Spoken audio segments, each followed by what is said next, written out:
आप देख रहे हैं नया सवेरा बुलेटिन में। आगे बढ़ते और बात कर लेते हैं हम इलेक्टोरल बॉन्ड मामले की, जिसकी एसआईटी मांग वाली याचिका पर सुनवाई आज सुप्रीम कोर्ट में होने वाली है। आपको बता दें कि इलेक्टोरल बॉन्ड की एवज में राजनीतिक दलों को कॉर्पोरेट कंपनियों की ओर से दी गई कथित रिश्वत की एसआईटी जांच की मांग वाली याचिका पर सुप्रीम कोर्ट आज सुनवाई करेगा।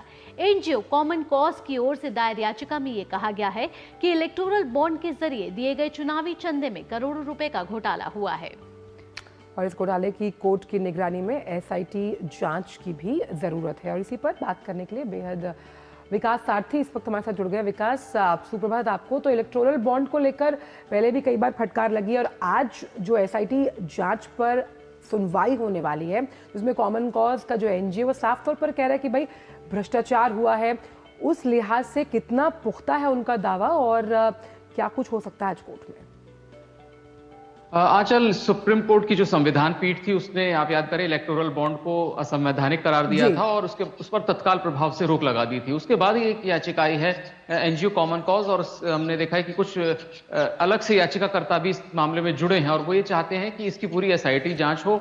खास तौर से आरोप इस बात को लेकर है कि कुछ कंपनियां एलिजिबल नहीं थी डोनेशंस के लिए। ऐसी एक लिस्ट कॉमन कॉज की तरफ से दी गई है अपनी याचिका में कि ये कंपनी पूरी तरह से एलिजिबल भी नहीं थी, क्योंकि 3 साल कम से कम कंपनी को रजिस्टर हुए हो जाने चाहिए। लेकिन ये कहा जा रहा है याचिकाकर्ताओं की तरफ से कि इस साल भर के भीतर ही ऐसी कंपनियों ने देश भर में अलग अलग पार्टीज को डोनेशन किए हैं। तो ये क्या राज्य सरकारें, जो भी पॉलिटिकल पार्टीज राज्यों में हैं, या और जो राष्ट्रीय स्तर की जो पॉलिटिकल पार्टीज हैं, जो जिनकी सरकारें हैं अलग अलग जगहों पर, क्या उन्होंने किसी तरह का फायदा पहुंचाने के लिए इन कंपनियों से इलेक्टोरल बॉन्ड्स लिए और इनको ऑब्लाइज किया गया, इनको कुछ लाभ पहुंचाया गया? क्या ये क्विड प्रो क्वो था? इस तरह की सवाल उठाए गए हैं याचिका में और सुप्रीम कोर्ट देखेगा कि याचिका में कितने तथ्य हैं। क्योंकि जो अगर हम मुख्य मामले की बात करें, इलेक्टोरल बॉन्ड की बात करें, तो उसमें संविधान पीठ ने एक पर्टिकुलर डेडलाइन, टाइमलाइन दी थी कि इस तारीख से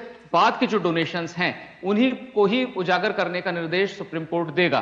तो ये अब जो याचिका आई है जिसमें ये कहा जा रहा है कि जितने भी डोनेशंस दिए गए इलेक्टोरल बॉन्ड के जरिए, उन सब में जांच हो, एसआईटी जांच करके बताए, ये पता करे कि क्या इसमें किसी तरह का रिश्वत की भी बात सामने आती है। कितना इसमें कोर्ट को तथ्य लगते हैं तो सुनवाई के बाद साफ हो पाएगा। लेकिन उन कंपनियों को लेकर के विशेष आपत्ति है याचिकाकर्ताओं की, जो या ना तो प्रॉफिट बुक कर रही थी और ना ही वो एलिजिबल थी, क्योंकि उनको रजिस्टर हुए भी 3 साल नहीं हुए थे। इन कंपनियों को लेकर के सुप्रीम कोर्ट का क्या रुख रहता है वो बहुत महत्वपूर्ण होगा। जी विकास, साथ ही साथ अगर कॉमन कॉज की बात की जाए, साथ ही साथ और दूसरी याचिकाओं की बात की जाए, तो 2 मुख्य मांगे कहीं ना कहीं की जा रही है। एक तो एसआईटी की जांच, साथ ही साथ कि उसमें और भी जो भी भ्रष्टाचार से जुड़ी और तथ्य हो सकते हैं वो भी उजागर हो। तो और इन याचिकाओं में और किस तरीके की मांग की गई है? देखिए, बिल्कुल सबसे पहले तो ये जांच एसआईटी द्वारा की जाए, ना कि सीबीआई या अन्य किसी जांच एजेंसी द्वारा। ये मांग की गई है कि इंडिपेंडेंट जांच होनी चाहिए, कोर्ट की निगरानी में होनी चाहिए। दूसरा, ये जांच का दायरा इस बात को लेकर है कि क्या इसमें कुछ शेल कंपनीज भी हैं जो बनाई ही इसीलिए गई थी ताकि वो पैसे को इधर से उधर कर सके, और उन्होंने शेल कंपनीज ने पॉलिटिकल पार्टीज को डोनेशन दी। ये एक बड़ा मसला है यहाँ पर, क्योंकि जो कंपनीज प्रॉफिट बुक नहीं कर रही थी, जिनके कोई प्रॉफिट्स नहीं थे, और जो स्कीम के कुछ महीनों बाद ही अस्तित्व में आई और उन्होंने तुरंत साल भर के भीतर डोनेशंस भी दिए और अच्छा खासा अमाउंट था, वो अच्छे खासे डोनेशंस दिया गया इलेक्टोरल बॉन्ड के जरिए। इन कंपनियों की कार्यशैली जो है उसको लेकर के खास तौर से आपत्ति उठाई गई है याचिका में।